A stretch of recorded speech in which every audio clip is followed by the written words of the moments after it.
সাংবিধানিক প্রতিষ্ঠানগুলোকে যেভাবে নগ্নভাবে দলীয়করণ করা হচ্ছে, ইতিমধ্যে বাংলাদেশ ব্যাংকে যেভাবে দখল করা হয়েছে, যেভাবে বিসিবিকে যেভাবে এখন আর বাংলাদেশ ক্রিকেট বোর্ড এটা নাই, এটা হয়ে গেছে হচ্ছে বাপের দোয়া ক্রিকেট বোর্ডে পরিণত হয়েছে, যেভাবে দখল করা হয়েছে বাপের দোয়া ক্রিকেট বোর্ড।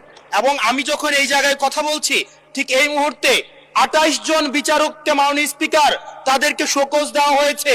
তাদের ব্যক্তিগত তাদের চ্যাট গ্রুপে তারা হচ্ছে তাদের মতামত প্রকাশ করার কারণে বিচারকদের হচ্ছে মাননীয় স্পিকার শোকজ দেওয়া হয়েছে। এই বাস্তবতায় আমরা এই গণ অভ্যুত্থান পরবর্তী সময়ে যদি জাতীয় মানবাধিকার কমিশনকে একটা মন্ত্রণালয়ের অধীনে রাখি, স্বরাষ্ট্র মন্ত্রণালয়ের অধীনে রাখি, তাদের মাধ্যমে আমরা নিরপেক্ষ কোনো ধরনের অনুসন্ধান আমরা কতটা পাবো সেটা নিয়ে কিন্তু আমরা সন্দিহান।